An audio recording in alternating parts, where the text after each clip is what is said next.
지역의 이슈를 살펴보는 헬로 이슈 토크 시간입니다. 코로나19의 여파로 관광 산업이 침체의 늪에서 벗어나지 못하고 있는데요. 이번 시간에는 전남 서남권 관광 산업 활성화를 위해 어떤 방안을 마련하면 좋을지 자세하게 이야기 나눠보겠습니다. 초당대학교 경영학과 김판진 교수 모셨습니다. 교수님 안녕하십니까? 네, 안녕하십니까? 네, 교수님. 코로나19가 장기화하면서 관광 산업이 계속해서 침체되고 있습니다. 먼저 목포시를 비롯한 전남 서남권의 관광업계 현황부터 짚어볼까요? 예, 코로나19가 발생하기 전만 해도, 그러니까 2019년이니까 벌써 2년 전입니다. 세월 참 빠르죠. 네. 목포를 비롯한 그 서남권을 찾는 외지 관광객들로 상당히 붐빌 그런 시기인데요. 지금은 코로나19라는 팬데믹 때문에 상당히 목포를 비롯한 서남권의 관광 산업이 침체되어 있습니다. 언론 보도에 의하면은 그러니까 작년 초중반에 전체적으로 관광 산업은 약 한 90% 정도가 감소한 것으로 얘기가 됐었는데요. 최근에는 약 한 30에서 40% 정도까지 정상화됐다고 얘기합니다만은 완전 정상화가 되기까지는 앞으로도 많은 시간이 필요할 것 같습니다. 참 안타까운 일이 아닐 수가 없는데요. 사실 대기업이 많은 또 그리고 인구 밀도가 높은 수도권이나 서울 같은 경우 관광산업이 차지하는 비중, 중요성은 뭐 크지가 않은데요. 변변한 뭐 대기업 하나 없는 또 그리고 인구 밀도가 매우 낮은 목포라든지 인근 지자체 같은 경우는 관광산업의 어떤 그 중요성, 지역경제 발전을 위해서 관광산업 활성화에 대한 중요성, 그 의미는 매우 크다고 할 수가 있는데요. 코로나19로 인해서 지역의 축제들은 뭐 거의 연기가 아니고 취소가 되고 있는 상황이고요. 또 각종 행사 같은 경우도 지금 열리지 못하고 있습니다. 따라서 지역의 뭐 식당업을 하신 분들, 또 숙박업을 하신 분들, 관광업에 종사하신 분들이 상당한 어려움을 겪고 있는 것이 사실입니다.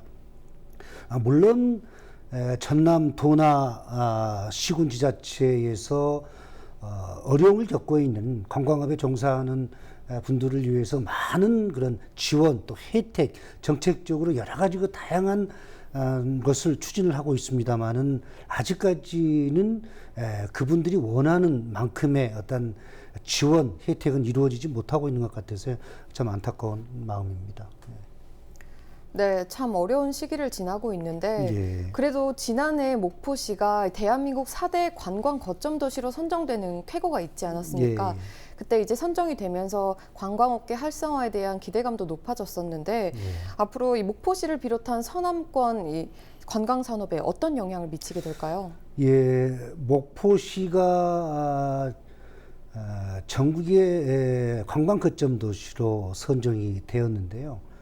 이에 대한 의미는 뭐 여러 가지가 있겠습니다만은 일단은 2024년까지 1,000억 원이라는 어마어마한 예산이 목포의 어떤 그 관광의 인프라 구축이라든지 마케팅 또 콘텐츠 개발 등에 투입이 됩니다.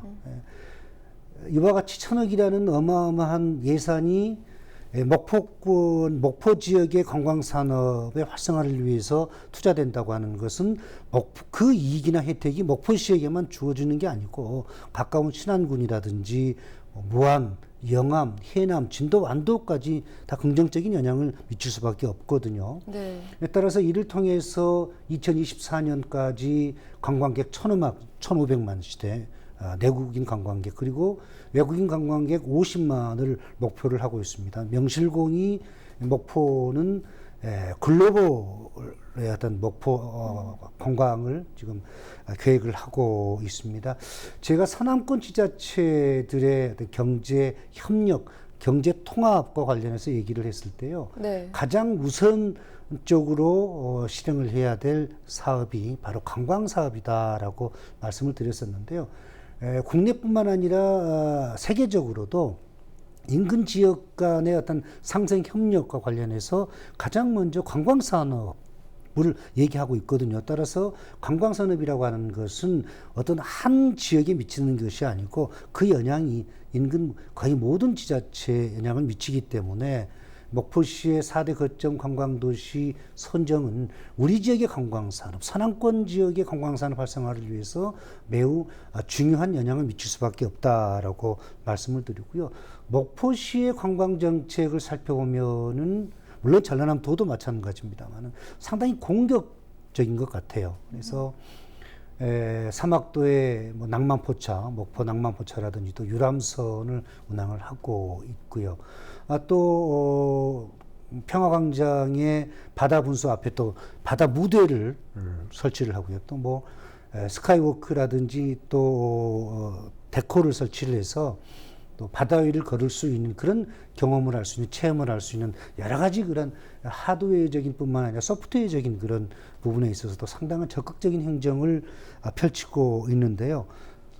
전반적으로 관광에 관련된 그런 경쟁력은 다른 지역에 비해서 높지는 않습니다. 따라서 코로나19가 끝나고 난 이후에 다른 지역과 같이 관광정책을 추진해서 실행을 한다면 아마 그들과의 경쟁력에서 뒤처질 수밖에 없거든요. 따라서 다른 지자체보다 타 시군의 지자체보다 한 발 앞서는 코로나19 이후를 대비한 그런 그 관광정책에 대한 그런 적극성, 이 부분에 대해서는 상당한 높은 점수를 주고 싶습니다. 네, 이 관광 거점 도시 선정이라는 기회를 잘 이용을 해야 할 것 같은데요. 그렇다면 이 전남 서남권 관광업계 발전을 위한 요건에는 어떤 것들이 있을까요? 예, 목포시 또 목포권이 보유하고 있는 관광 자원 굉장히 많죠. 대표적인 거 한 몇 가지만 말씀을 드리겠습니다. 첫째는 무안국제공항이 있다는 겁니다. 타 시군에서는 가지고 있지 못한 말 그대로 굉장히 그 디퍼런시에이션 차별화된 그런 부분이거든요. 관광 자원이거든요. 국제공항을 보유하고 있다고 하는 것은 지금은 팬데믹 상황에서 중국이 관광객들이 거의 뭐 스탑되어 있는 상황입니다만 코로나19가 이제 끝나게 되면은 아마 폭발적으로 중국인들의 어떤 국내 관광 수요가 창출될 것으로 생각을 합니다. 그렇게 된다면은 우리 목포권을 찾는 중국인 관광객들이 상당히 증가할 것으로 생각하고요. 그에 따라서 목포권의 관광산업 활성화, 발전은 그 가능성은 매우 높다라고 얘기할 수가 있겠고요. 또 하나는 하드웨어적인 그런 부분인데요. 우리나라에서 제일 긴 해상 케이블카가 있고요. 네. 또 우리나라에서 보기 드물게 가까이에서 다도해를 볼 수가 있습니다. 천사대교 혹시 가보셨는지 모르겠지만, 그리고 또 근대문화유산을 보유하고 있어서요.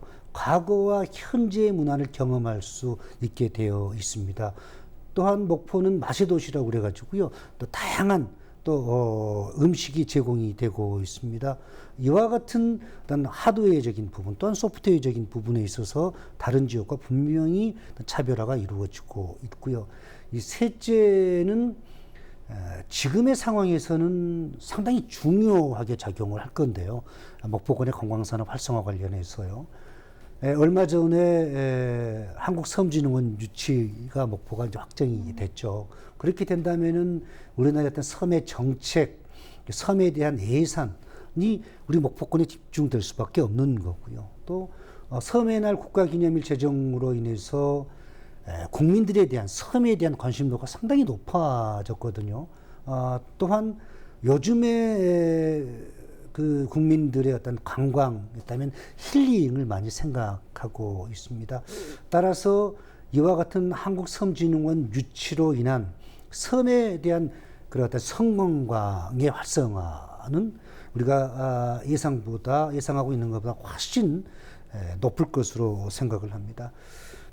네, 목포권의 이 충분한 관광 여건에 대해서 많이 말씀을 해주셨는데 예. 또 제가 생각하기에는 이 전남 서남권은 천혜의 자연을 보유하고 있기 때문에 예. 그 어느 지역보다 충분히 관광지로서의 매력이 있는 곳이라고 생각을 하거든요. 그런데 그 잠재력에 비해서는 좀 관광업계 발전이 더디지 않았나 이런 생각도 드는데 예. 어떤 문제점들이 있었는지 궁금하고 또 그에 따른 개선 방안이 있다면 말씀 부탁드립니다. 예.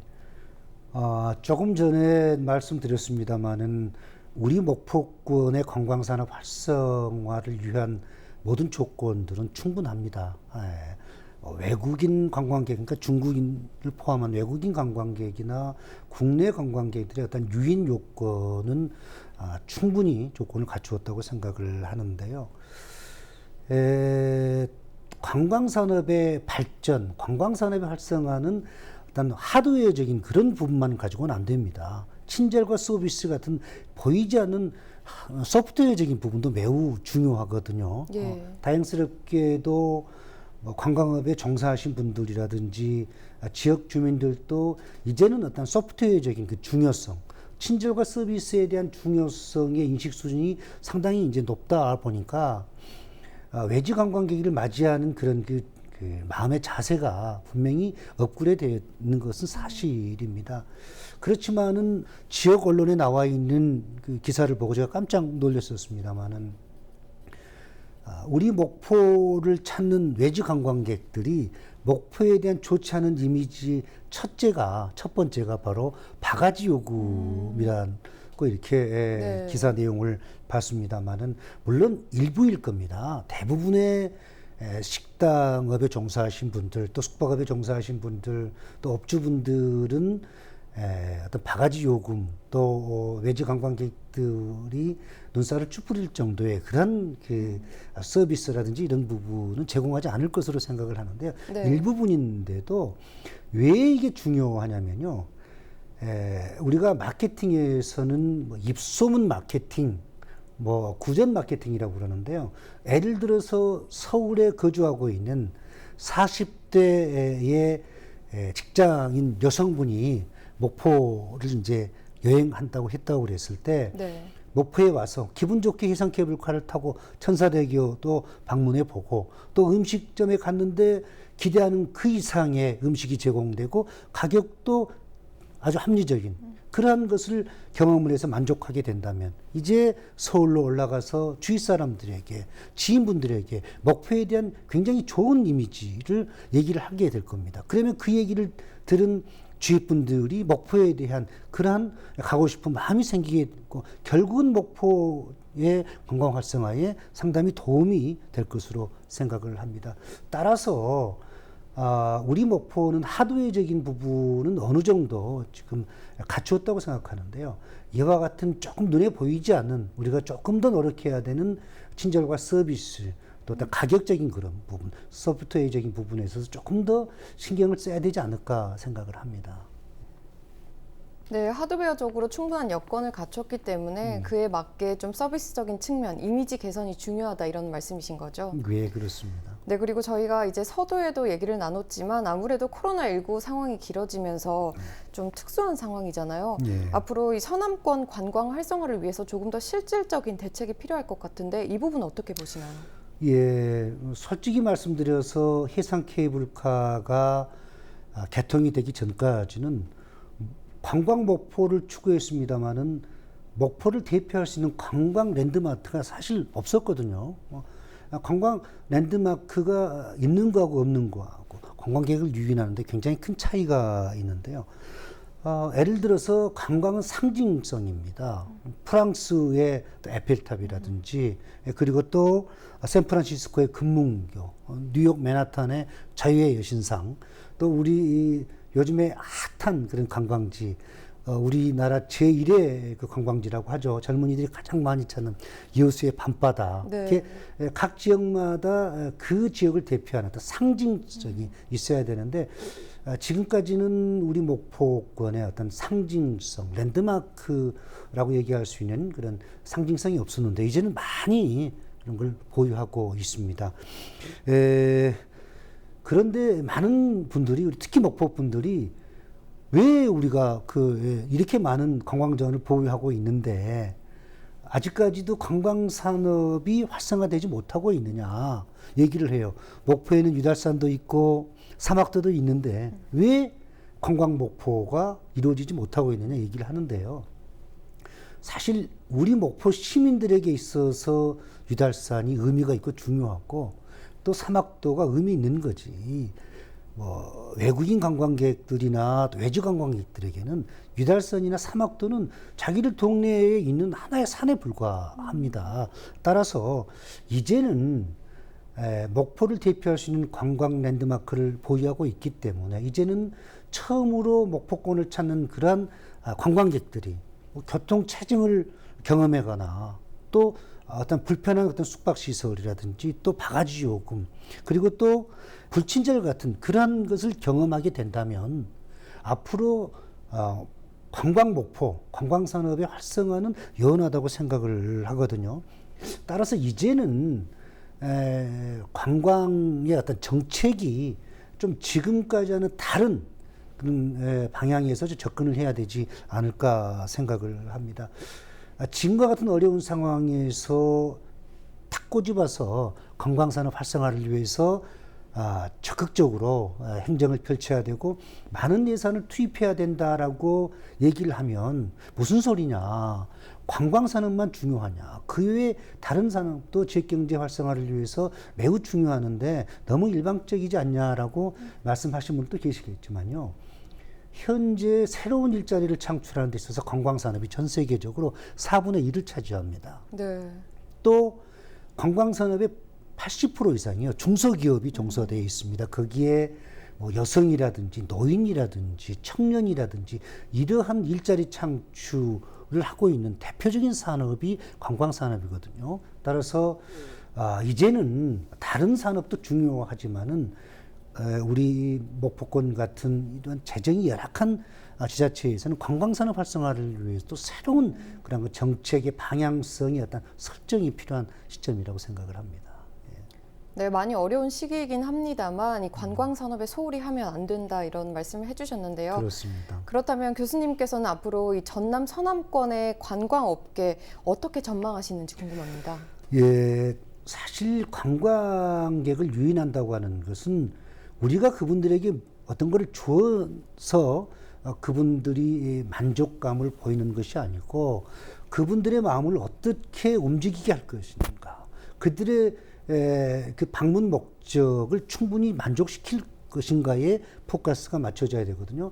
요즘의 관광의 어떤 형태를 보면 가족 관광이라든지 친구들 간의 관광이 일반적입니다. 따라서 가족들이 와서 또 친구들끼리 와서 여행을 즐길 수 있고 또 독특한 것을 경험할 수 있는 목포권만의 그러한 관광 프로그램 개발 또 즐길거리라든지 이런 볼거리 같은 것을 제공할 수 있는 그런 획기적인 관광 프로그램의 개발이라든지 정책이 필요한 시점이고요.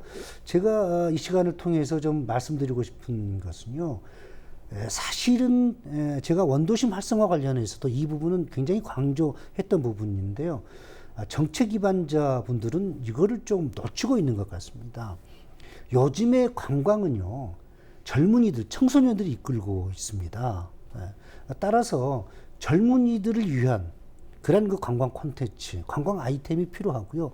또 청소년들을 위한 그러한 놀이시설 같은 경우도 필요합니다. 그래서 그들을 위한 그 어떤 아이템, 그들을 위한 프로그램의 개발이 가장 시급한 그런 시점이라고 생각합니다. 아무튼 오늘 말씀드렸던 여러 가지 그러한 내용, 목포권의 어떤 관광산업 활성화를 위해서 뭐 관광 자원의 충분한 보유, 뭐 소프트웨어적인 중요성, 또 어떤 그 아이템 이런 부분에 대해서 말씀을 드렸습니다만은 분명히 코로나19 이후에 타 지역에 비해서 우리 목포를 비롯한 서남권의 관광산업 활성화는 분명히 한 발 더 앞서갈 수가 있고요. 분명히 다른 지역에 비해서 업그레이드 될 수 있는 그런 충분한 상황이 갖추어졌다고 저는 생각을 합니다. 그래서 또 기대를 하고 있습니다.